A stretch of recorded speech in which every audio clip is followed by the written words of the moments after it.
The false active shooter alert reaches UW-Madison. How UW-PD was able to detect it early. And the retrial for one of the men accused of killing 20-year-old Devon Grant outside of the Harmony Apartments is set to begin. We hear from the victim's mother. And an update on the search for a man who reportedly jumped from a tour boat into the Wisconsin River last night. You're watching News 3 Now at 5. Hello, everybody. Welcome to News 3 Now at 5. I'm Susan Simon. And I'm Eric Franke. We start with a false active shooter report. We've seen them all across the nation. Today, Iowa State University received a false active shooter report on the first day of classes. And police in Ames say this could be an example of swatting or a fake report to incite a large police presence. In addition to Iowa State, there have been 4 other universities involved in 5 different false shooting reports in the past week. Villanova in Philly received 2 separate instances, along with the University of Tennessee at Chattanooga, the University of South Carolina in Columbia, and the University of Arkansas. And today, it happened at UW-Madison. Police there say they received one of these false reports. Officers say they determined the report to be untrue. Our Jalen Banks joins us live from Library Mall with more from the police department on this report and how future threats will be investigated and the severity of this particular crime. Jalen? Eric and Susan, the trend that we're seeing, this false shooter, active shooter alert trend, has reached UW-Madison amidst move-in days. I was able to catch up with UW-PD on how they were able to detect this false alert early. Just after 11 a.m., the Dane County 911 Center received a call to its non-emergency line from an individual stating there was a person with an automatic rifle inside Memorial Library and said there had been 2 shots fired. And we've had this happen to us before. And what we've learned is, first and foremost, we should, in an incident like that, we should get more than 1 phone call. And in this incident, we got 1 phone call, nothing else was happening. While police were responding, literally within seconds, our dispatchers were able to pull up security cameras, looking inside and outside the Memorial Library, and noticed it was business as usual. UW-PD's Mark Lovacott tells me the call to the Dane County's non-emergency line was the first sign this call was suspicious. Well, people weren't running, people were sitting there enjoying the morning. Nothing was happening. So it became very clear to us that this was likely not true. And we did not have to, at that point, activate our WISC alert emergency alert system. Lovacott says the department goes through active shooter training every year. I tell you, we are always on heightened alert because of the unfortunate incidents that have been happening for many years all across the country. We practice active shooter and active threat scenarios every year. Now, Lovacott tells me that this is an active investigation. They're currently working on trying to find the source of the number. But in the meantime, they're hoping to get tips from students and other people across the area. If you're a student at UW-Madison, you could submit tips to the Badger Safe app. We'll continue to keep you updated both on air and online as we gather more information on this story. But for now, reporting live from Library Mall, Jalen Banks, News 3 Now. Yeah, very troubling, very concerning with that. Jalen, thank you. Well, 2 people are dead, another seriously injured after a crash near the Wisconsin-Illinois state line. The Walworth County Sheriff's Office says it happened just before midnight Friday on Highway 14 at State Line Road. Now, investigators say a 20-year-old driver was westbound on State Line Road and ran a stop sign and collided with another vehicle, which then struck a home and caught fire. The driver was airlifted to the hospital. The 2 people in the other vehicle died at the scene. In Madison, a stolen truck was recovered after a chase ended with spike strips. Police say they saw a white GMC Sierra at a Motel 6 around 1:30 Friday morning, the same truck that was reported stolen out of Middleton 2 days earlier. When officers started a traffic stop, the driver sped off. The chase was then picked up by Monona Police and the Dane County Sheriff's Office. Spike strips stopped the truck on East Washington Avenue. A 22-year-old driver and a 33-year-old passenger were arrested. Well, let's get to weather now. Chief Meteorologist Alex Harrington on the patio. Beautiful start to the week, but Alex, is there any rain on the way? Yeah, there is just a little bit of rain in the forecast. Let's take a look at our graphics right now. That tiny chance of rain is going to be Wednesday night going on into Thursday. It's a small chance. It's about 30% coverage, and not everyone's going to see that rain, and that's really the only rain that I see in the forecast until we go all the way out into next week. but the rest of the forecast is all good stuff overall. Clear tonight. It's going to be another one of those crisp nights, almost feeling fall-like out here. Tuesday, another nice day, and much of Wednesday is going to be nice too, with sunny skies. Beautiful evening to be out in the patio, maybe do a little bit of a grill out. Then those showers are going to come in as we go into Wednesday night. Right now we got 68 Madison, 70 in Janesville, 70 to the west of the Wisconsin River Valley. Zooming on in here into Dane County itself, we got 68 out to the east in Deerfield and 69 to the south in Oregon. And the warm spot, Edgerton and Cross Plains on opposite ends of Dane County. Planning our evening, temperatures staying very refreshing. We'll be in the 60s and then falling down into the 50s and then into the upper 40s overnight. When you join me next, we'll track those showers and how much water you think and how much water you can expect from those showers coming Wednesday night. That's coming up. All right, Alex, thank you. A retrial is set to begin for Devontae Gafford, one of the men accused of shooting and killing Devon Grant outside of the Harmony Apartments in July of 2023. Our Maddie Heims was in the courtroom for jury selection today and spoke with the mother of the victim, and she joins us now from outside the courthouse. Maddie?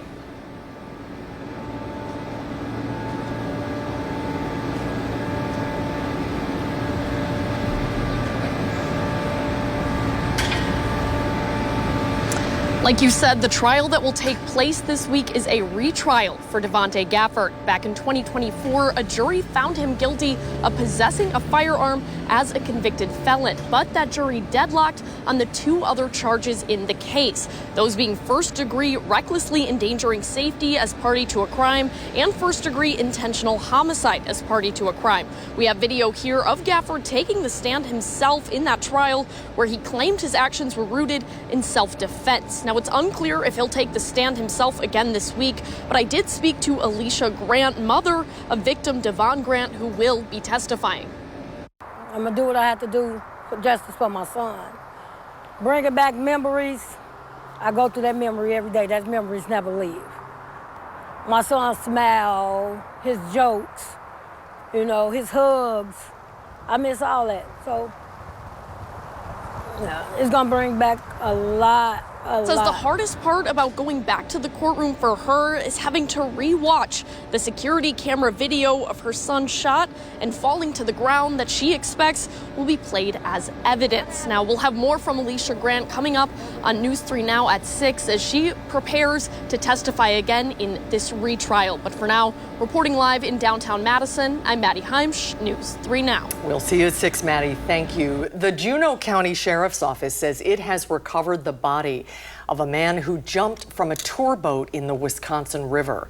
Last night, the 41-year-old man was reported to have jumped from a tour boat and was found just after noon today. Investigators say no foul play has been suspected, but the investigation is continuing. In Cottage Grove, a hazmat team has cleared the scene after an unknown person dumped a 55-gallon drum of unknown materials onto the ground yesterday afternoon. Now, state investigators say that drum contained a mixture of animal feed product. The sample included things like carbohydrates, seeds, peanuts, along with various metals and minerals. In Monona, Mayor Nancy Moore is clarifying two city projects, a possible new well and a new public safety building amid concerns from residents and the Stop Well Number 4 group. She says well number 4 is not approved for 2026 or beyond, adding, quote, "It is highly unlikely that any new well anywhere will be built next year due to other competing capital needs and priorities." She says Monona's finances are stable, but planning for water and civic facilities will take time. Well, WISC-TV and Television Wisconsin have upgraded their over-the-air broadcast system with 2 new transmitters. So if you watch us with an antenna, you'll need to rescan your TV to continue receiving our signal. And to do this, just open your TV's menu, select Settings, and then choose Channel Scan or Auto Tune. Detailed instructions are also available at channel3000.com/rescan.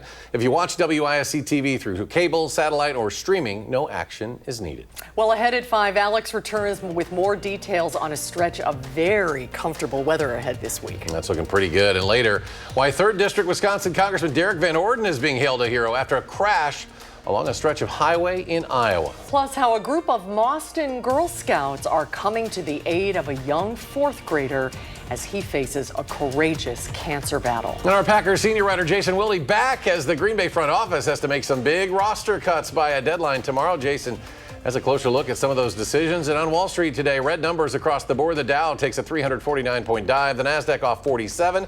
S&P loses more than 27. And we'll be right back.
You're watching News 3 Now at 5, moving forward.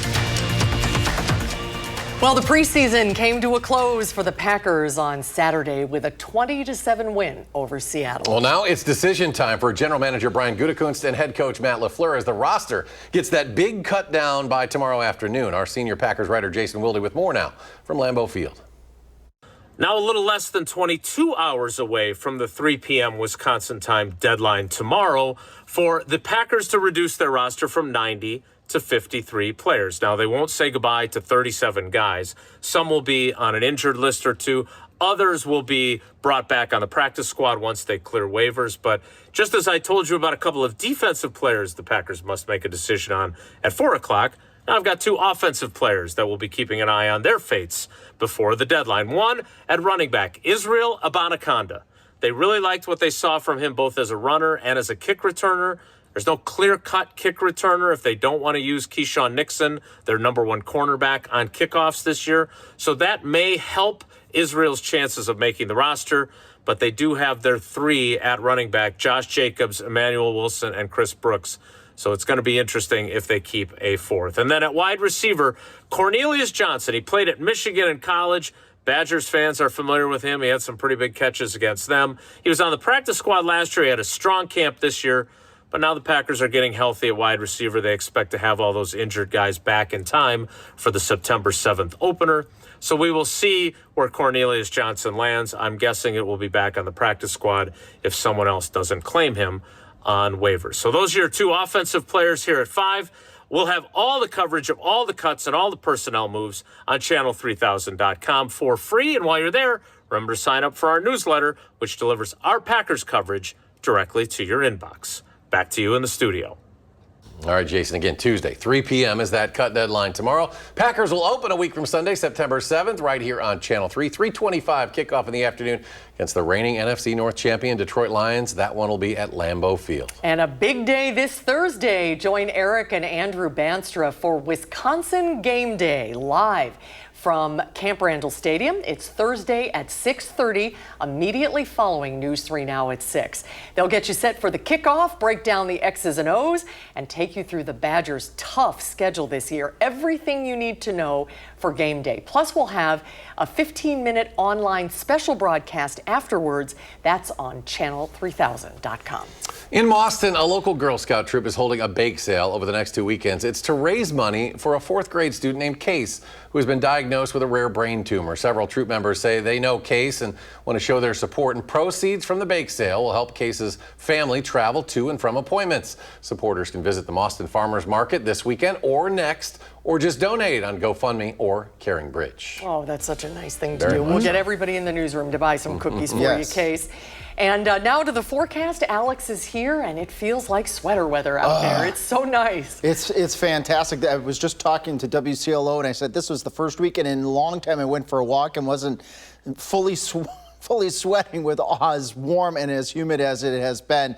And we're going to continue to see that nice weather tonight, Tuesday, even going on into Wednesday. Sunny conditions, although some isolated showers are in the forecast as we go into Wednesday night, going on into Thursday. That's really the biggest part of our weather story this week. So let's get right at it. At about midnight Wednesday night up towards Camp Douglas, Juneau, Adams, Marquette, Green Lake counties. A couple showers, maybe a rumble or two of thunder that comes then down to the I-94 corridor. Notice it's sparse. Notice it's isolated activity. So we're not expecting widespread showers and thunderstorms. We're now also not expecting severe weather with this line as well. But don't be surprised Wednesday night going into Thursday morning, maybe up to 6 o'clock towards the Wisconsin-Illinois border to hear just that little rumble of thunder. And then as we go into that all-important Thursday, when we'll be down at Camp Randall Stadium by noon, winds coming in out of the north and out of the east, skies starting to clear on out, and those shower chances going down. Overall water amounts, not very impressive, maybe a 1/10 to a 1/4 of an inch. Notice there's some gaps here in southern Wisconsin where certain communities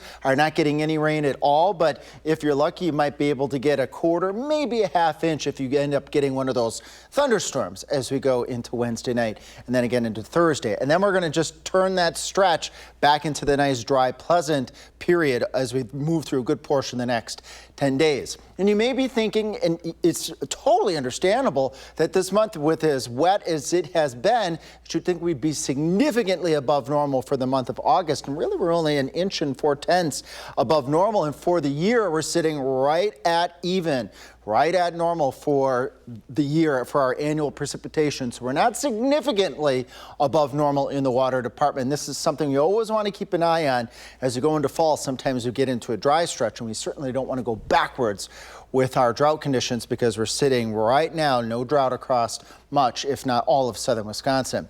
Here's that pleasant stuff. We'll do upper 40s, even Watertown, 46 degrees. How about that for a low temperature? May even tie that in Janesville, otherwise 48 to 50. And then we'll have highs upper 60s, right around 70 on Tuesday. Sunny conditions. Again, another day to probably give the AC a little bit of a break. Current temperatures out here right now, that 57 Mineral Point, I think that is a data artifact, meaning I think temperatures are probably in the upper 60s right around the Mineral Point there. And we're sitting at 68, relative humidity 45% out there. At dew point, that's that measure of the muggy stuff, 46, so that's very comfortable temperatures, and the winds aren't terribly strong out there. Planning our evening, we'll dip down into the 50s by the time you join us for our 10 o'clock newscast, with that overnight low in the upper 40s to right around 50. And here's all that pleasant conditions lasting clear out towards Labor Day, even mid-70s, tiny chance of a shower on Labor Day. And then shower and thunderstorm chances inch up just a little bit Tuesday, Wednesday, and Thursday of next week as just a tiny bit more of humid air tries to move back towards southern Wisconsin. Viewer photo time here. Tyler from Verona showing us this nice contrast of the sunset, I believe, and the clouds.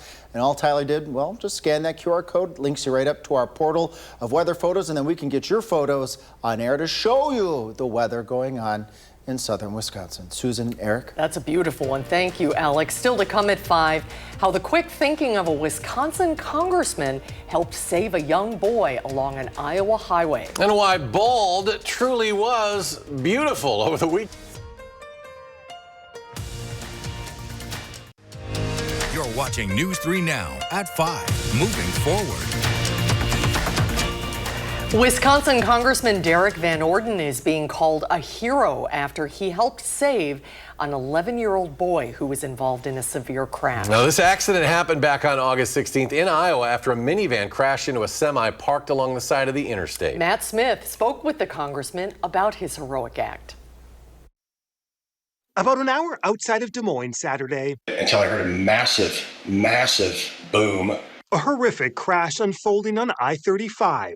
State police say a minivan ran into a semi pulled over on the side of the road. And driving just feet ahead, Wisconsin Congressman Derek Van Orden, a former Navy SEAL who says he immediately stopped and turned around. I ran back to our truck and opened up my suitcase and grabbed 2 pairs of socks. It's the only material that I had. And then I put on 2 constricting bands because there wasn't enough material to make a tourniquet. By then, several more people had arrived, and I asked if anybody had a knife, and a guy handed me a carpet cutter. Then I cut the seat belts and then used those as tourniquets for both his arm and his leg to stop the bleeding. The bleeding boy in the passenger seat, 11-year-old Sawyer Witt. You were so brave. Van Orden visiting him at the hospital yesterday. What? I made it through the scariest part. His office sharing these brief video clips and pictures. Van Orden says his family was driving to a memorial to honor his daughter who died 2 years ago today. The dad and I had a conversation, and he obviously didn't know that we had lost our daughter. And I said, I'm so thankful that you're not going to be joining a club that you don't want membership in. And I'll be frank, the 2 dads got a little misty. But it's all right. It's beautiful. It's perfect. I mean, Congressman, if you wouldn't have been there and done what you did, what would have happened? Well, I'm not just a Navy SEAL. I was a combat medic. And that's essentially a wound of war. When I say the entire side of his leg was missing, that's from the knee down to the ankle. And he was bleeding, he had an arterial bleed in his right wrist. And from my experience, there's a very high likelihood that he would have bled to death before the ambulance showed up. That's Matt Smith reporting now. According to the Iowa State Police, the 41-year-old driver is suspected of being impaired at the time of that crash. We'll get a final check of the weather when we come back.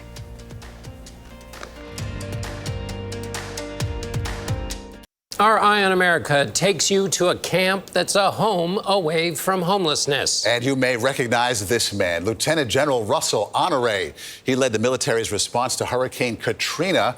My conversation with him about the current state of FEMA and what that means for vulnerable communities this hurricane season. That's tonight on the CBS Evening News. And then coming up tonight at 6, funding shortfalls continue to grow for public schools. We'll talk to state lawmakers who are trying to make it easier for districts to consolidate. Well, more than 60 contestants, they only came up with 60, who competed in the inaugural Bald Off in Chicago. It's a celebration of baldness to name the baddest baldy. Some donned bald caps, as you saw, costumes and makeup. Others simply let their hairless heads shine in the crowd. Local attorney Tom Berdelic won over the fans there with his Mr. Clean look. There he is right there. It looks pretty good. He was awarded a Pitbull Greatest Hits CD and a Megamind DVD plus more. Because I do Mr. Clean every Halloween, and people just love that stuff. They stop me on the street and take pictures just like they did today. I don't know if I was going to win. There were great costumes out here today. So I just did the best I could. Pretty easy for me because I'm always bald. I love that bald guy Chicago love the accent. eyelashes, How about too. that Chicago accent? You can tell where he's from. The organizers, a sketch comedy group called It Left the Group Chat, say they wanted to bring people together and have a good time and just get a good laugh, and they clearly did. I don't know if that's the Blue Man Group going out there. I don't know what that is. They are having a good time, though. That was Lincoln Park in Chicago. Alex is back. Really nice temperatures to start the week. We're hoping it stays nice right on through the Badger game. And it will. This nice weather's not going anywhere anytime soon. The only little thing this week is that bit of rain Wednesday night going on into Thursday, and at 6 we'll give you another sneak peek of what Future Track, the latest, showing that line of showers and a couple thunderstorms Wednesday night going into Thursday morning, and that's at 6. Good. It's always so hot when students move back to campus. Perfect this week. They picked the right week. All right, coming up next, the CBS Evening News. We'll be back in 30 minutes for News 3 Now at 6. Have a good evening, everybody. See you at 6.